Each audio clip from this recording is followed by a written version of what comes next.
Waalaikumsalam warahmatullahi wabarakatuh. Baik, singkat saja, saya tidak menyimpulkan kembali karena saya akan memberikan kesempatan kepada Bapak Ibu sekalian untuk bisa bertanya kepada masing-masing narasumber. Mungkin kami prioritaskan terlebih dahulu bagi teman-teman yang mengaktifkan tombol raise hand. Silahkan diaktifkan. Akan kami berikan waktu untuk berbicara. Silahkan. Apabila ada yang bertanya, bisa disebutkan nama, lalu di mana Bapak Ibu institusi saat ini berprofesi. Sudah ada yang...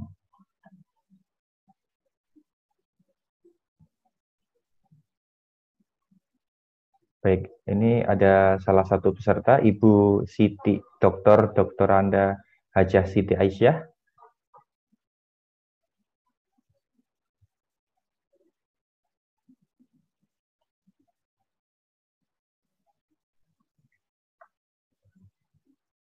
Silakan bagi yang ingin menanyakan.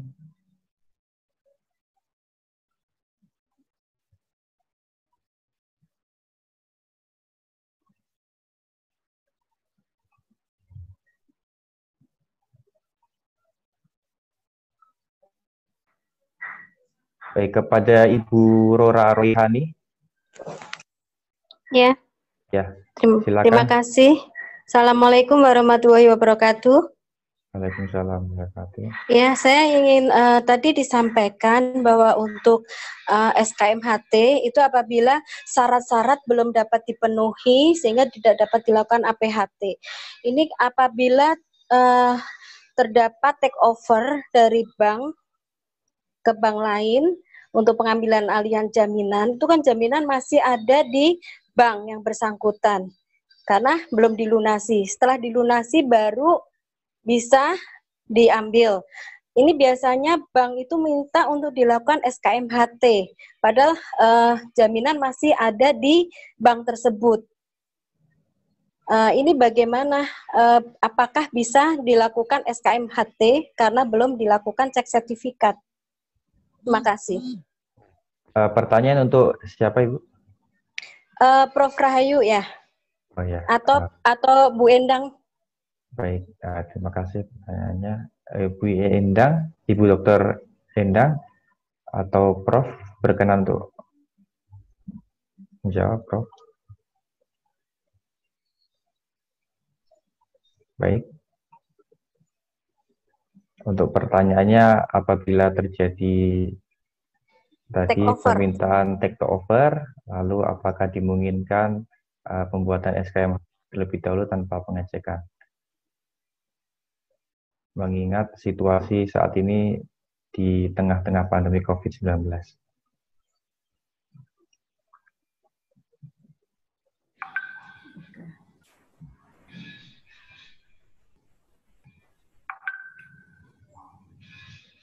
Mas Riko. Halo Mas Riko. Baik. Ya, Bu Rora, di mana ya saya mencari-cari wajahnya ini.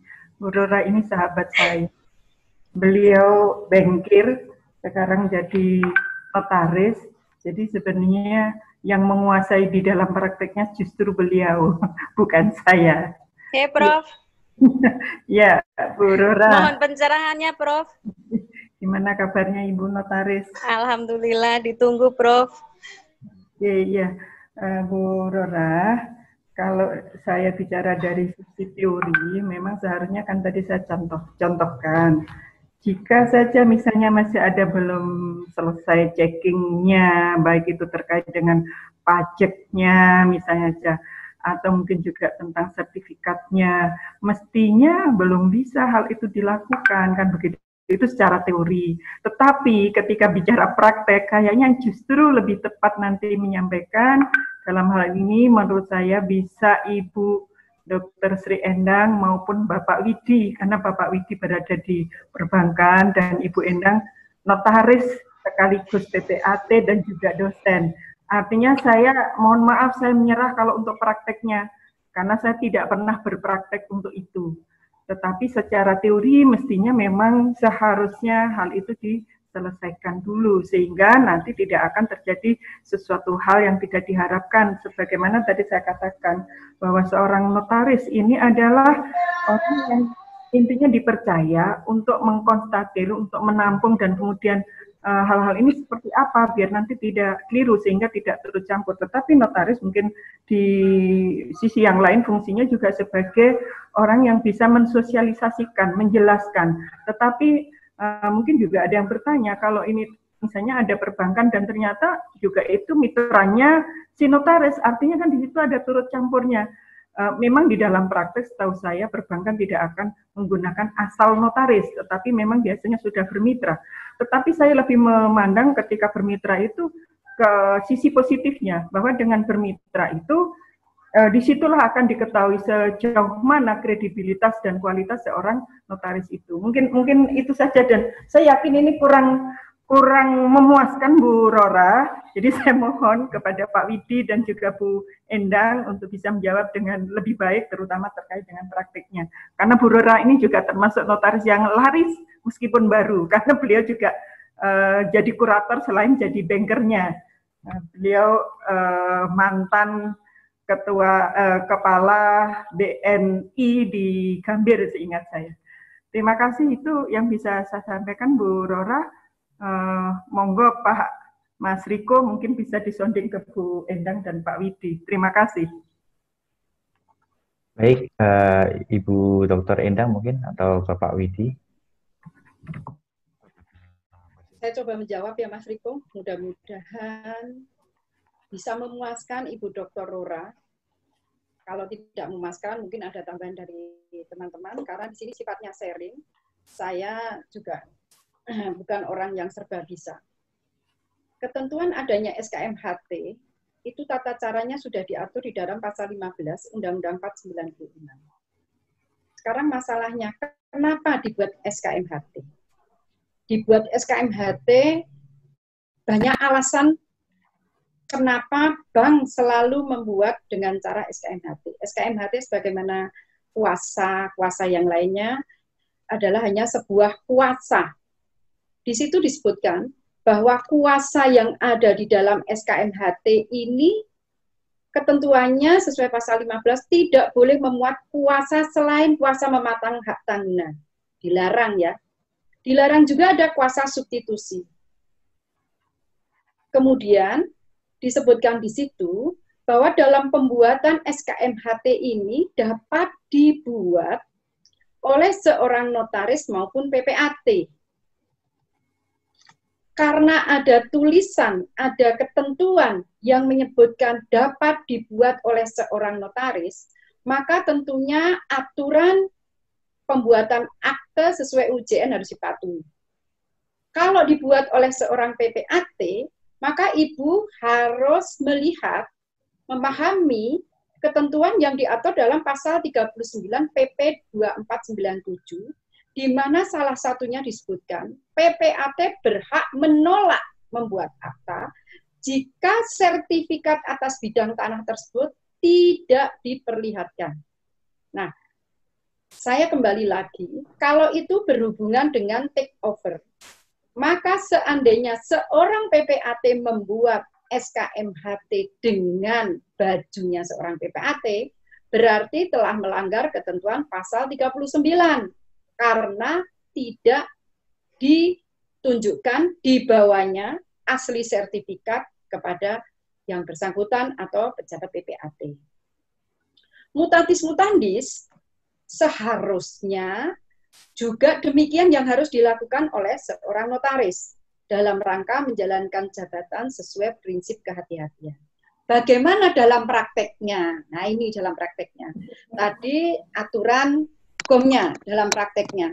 Tentunya dalam prakteknya kembali kepada masing-masing. Kembali kepada masing-masing karena Bapak Ibu tahu bahwa membuat akte ini adalah sebuah art, sebuah seni tersendiri dengan penuh keyakinan berdasarkan norma, asas, dan aturan perundang-undangan yang telah mereka terima pada saat menjalankan jabatan atau telah dipahami. Nah, terkait dengan hal tersebut, Bapak Ibu harus paham bahwa dengan pembuatan SKMHT, ini bank belum mempunyai kedudukan yang preferen. Ya, belum mempunyai kedudukan yang preferen.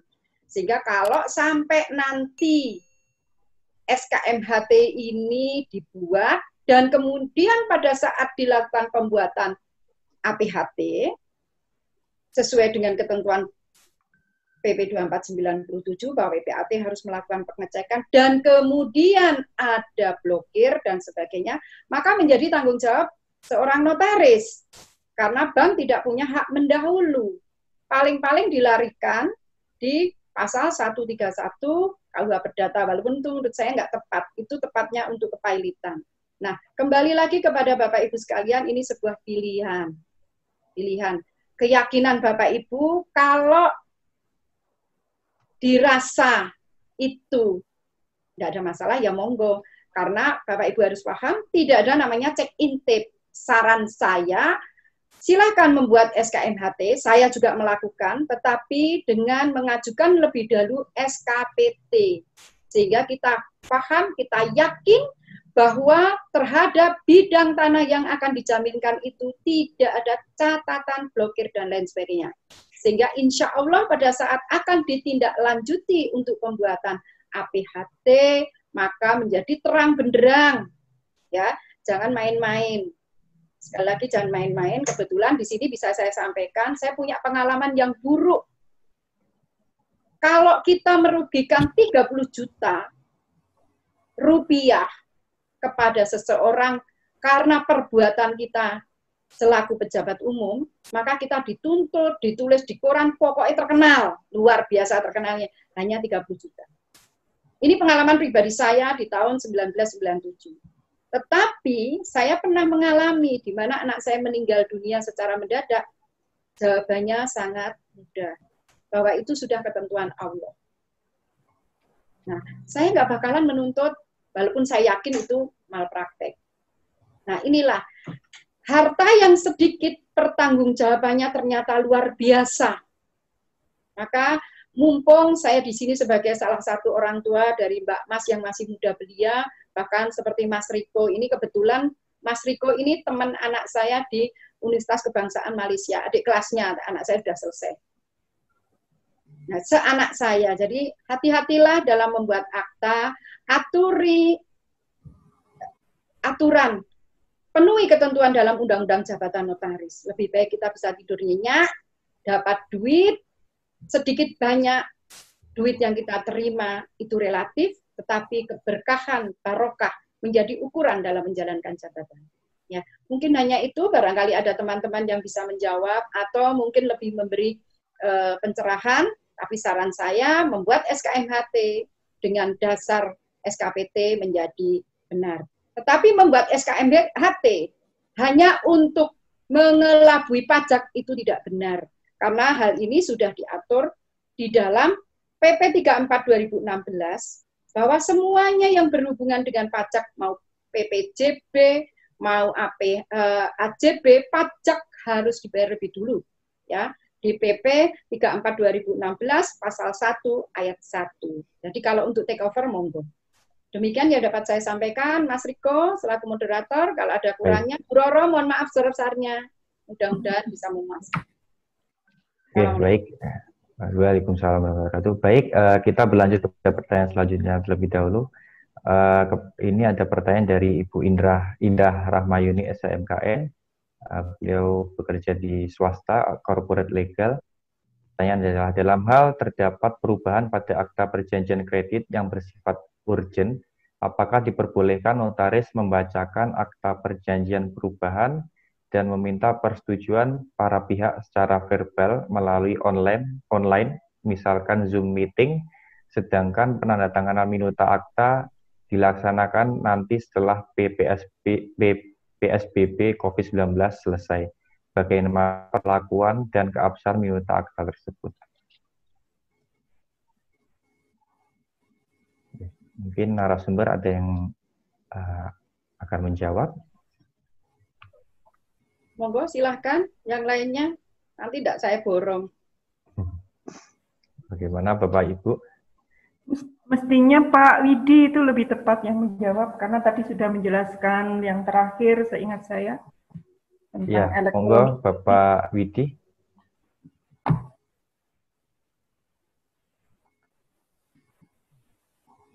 Ya Mas Riko, gimana Mas Riko? Dalam hal terdapat perubahan pada akta perjanjian kredit yang bersifat urgent, apakah diperbolehkan seorang notaris membacakan akta perjanjian perubahan dan meminta persetujuan para pihak secara verbal melalui online Zoom meeting, sedangkan penandatangan minuta akta nanti diselesaikan setelah PSBB COVID-19 selesai? Bagaimana keabsahan minuta akta tersebut? Oke, terima kasih waktunya. Memang dalam kondisi COVID-19 ini banyak sekali kita lakukan istilahnya relaksasi, ya khususnya dalam pelaksanaan kredit.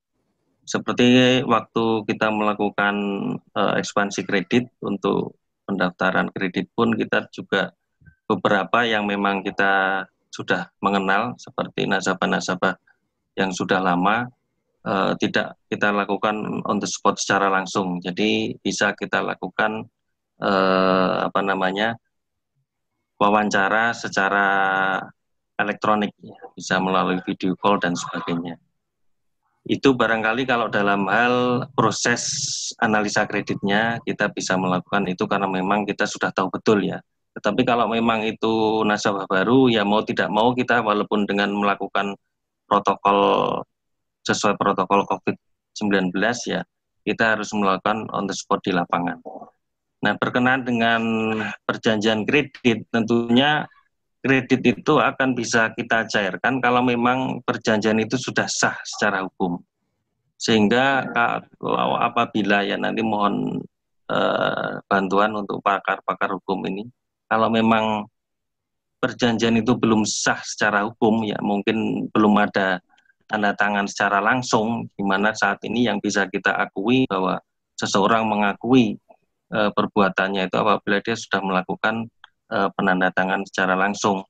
Sehingga kalaupun itu nanti ada penundaan di mana perjanjiannya itu hanya dilakukan secara Zoom meeting, mungkin kami pun masih mengkhawatirkan apabila nanti kredit itu terjadi one prestasi di kemudian hari. Karena kami tidak punya bukti secara otentik seperti kami tadi kita sampaikan, kita menghindari resiko hukum. Karena kalau nanti betul-betul itu kredit itu bermasalah ketika kita adukan ke pengadilan dan dia tidak punya kekuatan hukum, kita akan istilahnya kesulitan dalam melakukan eksekusi. Ya, kita juga tidak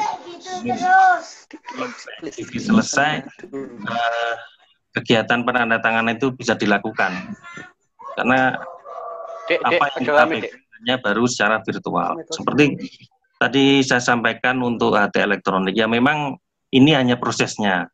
Saat ini memang aktenya tetap akte dibuat secara manual, tetap nasabah, tetap tanda tangan dan sebagainya. Prosesnya memang hanya prosesnya yang dilakukan secara elektronik. Cuman HT yang dikeluarkan pun adalah HT elektronik. Nah, memang beberapa ada yang kayak tanda tangannya tidak tanda tangan basah ya, tidak ada jam dan sebagainya. Apakah itu nanti bisa kita gunakan sebagai bukti otentik, sebagai kita akui sebagai akta otentik di pengadilan. Jadi menurut saya kalau memang kondisi seperti itu ya tetap syarat-syarat sahnya perjanjian harus tetap dilakukan sebelum kredit itu dicairkan. Barangkali mungkin itu Mas Riko yang bisa saya sampaikan. Monggo kalau ada yang mau menambahkan. Izin untuk menambahkan Mas Riko? Iya, baik Pak. Halo?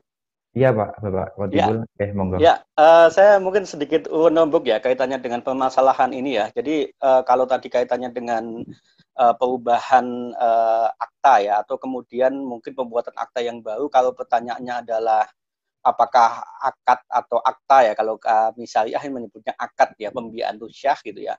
Tentu saja kita dalam tradisi hukum Islam saja itu kita sudah ada perubahan pergeseran ya.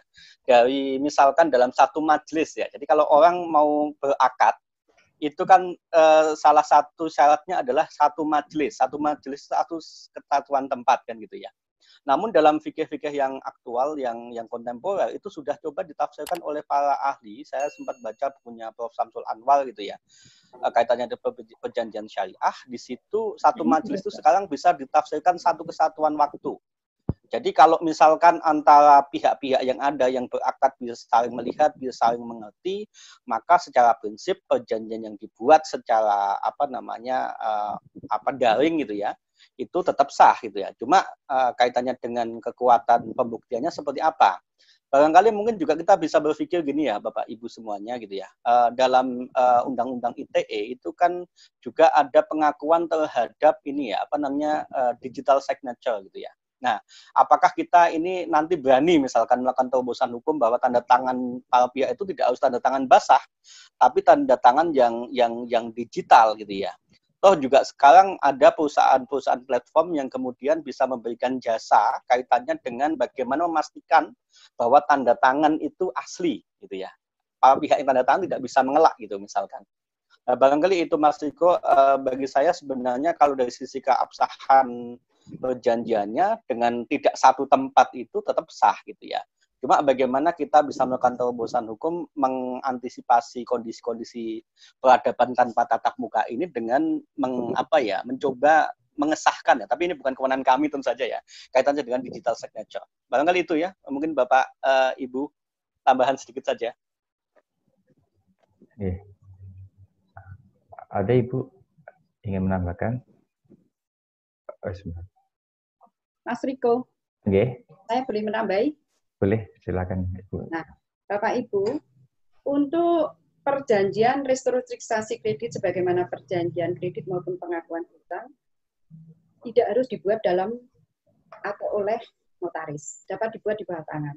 Bahkan untuk kredit yang jumlahnya kecil, rata-rata dibuat di bawah tangan. Di sini ada beberapa teman-teman dari perbankan selalu dibuat di bawah tangan supaya meringankan beban debitur. Karena restrukturisasi kredit ini harus atas permohonan yang bersangkutan. Nah, walaupun keputusan akhirnya seperti yang disampaikan Pak Widi tadi, ada di pihak perbankan. Tidak semua debitur mengajukan dan tidak semua permohonan disetujui. Nah, terkait dengan bagaimana kalau itu dibacakan lewat telekonferensi. Saya kebetulan notaris konservatif. Kalau dibilang belum serujuk atau setuju dengan beberapa pendapat teman-teman, intinya semua kembali ke UJN aja. Semua kembali ke UJN. Bahwa notaris mempunyai kewajiban membacakan akta. Satu. Yang kedua, otensitas akte itu ditentukan di awal dan di akhir akta, yang tadi sudah saya sampaikan. Dalam hal mensiasati keadaan seperti ini, menurut saya, bisa dengan cara kesepakatan antar para pihak tadi, dibuat dalam sebuah dokumen transaksi, kemudian ditandatangani oleh semuanya. Ini menurut saya. Kemudian, di antara mereka, tapi sudah harus sepakat, tidak boleh yang tidak sepakat. Ya, misalnya mengenai restrukturisasi kredit, biasanya isinya, ya, salah satunya mungkin pembebasan denda, itu selalu. Bahkan pembayaran asuransi pun bisa ditunda dalam 6 bulan. Jumlah denda dan bunga bisa diturunkan. Dibebaskan provisi, dibebaskan biaya administrasi. Ini yang selama saya buat ya. Terus pembayaran akan dilakukan, bunga berjalan, berikut pokok akan dilakukan pada tahun berikutnya. Karena kalau sesuai POJK tadi, hanya boleh ditunda dalam 1 tahun. Ini ya.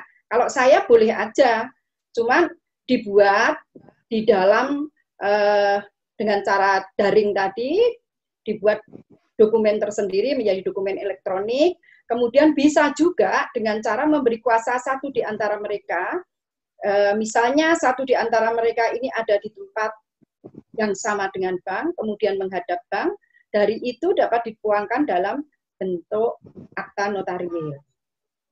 Itu menurut saya. Tapi semuanya kembali kepada bank. Tapi rata-rata di perbankan nggak mempersulit hal itu. Mungkin Pak Widi yang bisa menjawab. Karena selama ini kalau ada kesulitan seperti itu, seperti beberapa waktu yang lalu, kami menemui kendala karena debitur ada di Korea Selatan nggak bisa menandatangani restrukturisasi kredit, kemudian berdasarkan kesempatan daring dan sebagainya yang dibuat tersendiri di luar kami, akhirnya kredit ditandatangani secara di bawah tangan. Ya, kalau saya concernnya pokoknya sesuai UJN monggo, tapi kembali lagi kepada kawan-kawan. Ya, ini sebuah pilihan. Baik, terima kasih Bu Dr. Endang. Terima kasih. Ini ada Bapak Alwesi juga hadir di tengah-tengah kita semua. Beliau tentunya adalah salah satu senior notaris. Silakan Bapak Alwe turut memberikan pandangannya. Ya, terima kasih moderator itu. Bapak-bapak, Ibu-ibu sekalian, terkait dengan pembuatan akte, tadi Bu Endang sudah menyampaikan. Prinsipnya untuk akte notaris, ya, untuk akte notaris saat ini belum dimungkinkan untuk ditandatangani atau dibuat melalui media elektronik. Ya, akte notaris itu tetap harus hadir berhadapan. Jadi memang dalam pandemi COVID-19 ini ada kendala memang kalau untuk perbankan, ya, sepanjang itu yang ditentukan harus dengan akta otentik, ya tidak bisa lain, ya harus dia hadir di hadapan notaris, ya. Nah, tadi untuk perjanjian kredit, ya Bu Endang juga sudah menyampaikan, ya memang tidak diharuskan harus dengan akta otentik, bisa di bawah tangan dan seterusnya, ya. Yang harus dengan akta otentik, ya tetap harus dengan akta otentik dan dibuat sesuai UJN. Apabila sesuai UJN tentunya harus hadir di hadapan notaris dan ditandatangani secara konvensional, tidak melalui elektronik dan lain sebagainya. Kemudian tadi sedikit menanggapi berkaitan dengan ATL, tadi juga Pak Widi sudah sampaikan bahwa ATL itu elektroniknya adalah terkait dengan proses pendaftaran, sedangkan untuk pembuatan aktenya sendiri, akte pemberian hak tanggungan itu tetap biasa dibuat, ya, di hadapan PPAT, baru kemudian proses pendaftaran hak tanggungannya dilaksanakan secara elektronik. Jadi tadi disampaikan apakah ini mungkin digunakan untuk hal lain, itu sudah biasa di notaris, kita membuat akta pendirian, kemudian pengesahannya juga kita lakukan secara elektronik, pengurusan izinnya juga melalui OSS itu juga secara elektronik, tapi proses pembuatan aktenya sendiri tetap sesuai dengan UJN yang hadir di hadapan notaris untuk ditandatangani aktenya. Jadi tidak bisa pembacaan melalui apa tadi, ya, online, nggak bisa. Jadi harus hadir di hadapan notaris, notaris membacakan, ya, baru proses tanda tangan, ya, pembacaan dan tanda tangan itu satu paket, tidak bisa ditunda-tunda, pagi dibaca, sore tanda tangani dan lain sebagainya. Terima kasih. Itu saja yang pendapat saya. Baik, terima kasih Bapak Alwesius selaku pengurus pusat INI. Terima kasih sekali pencerahannya. Memang belum dimungkinkan pembuatan akta notaris secara online atau digital signature yang seperti yang disampaikan oleh Pak Alwi tadi. Kemudian ini Prof. Rahayu Hartini ingin menambahkan juga. Seperti Prof. Ya, Mas Riko, terima kasih. Saya pada prinsipnya sepakat dengan Bu Endang, dengan Pak Alwesius, bahwa kalau terkait dengan pertanyaan yang tadi, mungkin kita bisa ini nyambung dengan apa yang tadi saya sampaikan di awal, bahwa pada prinsipnya kan kita masih bisa, atau notaris itu masih bisa bertemu di dalam ruangan selama tidak lebih dari 8 orang. Mungkin kalau kita terkait dengan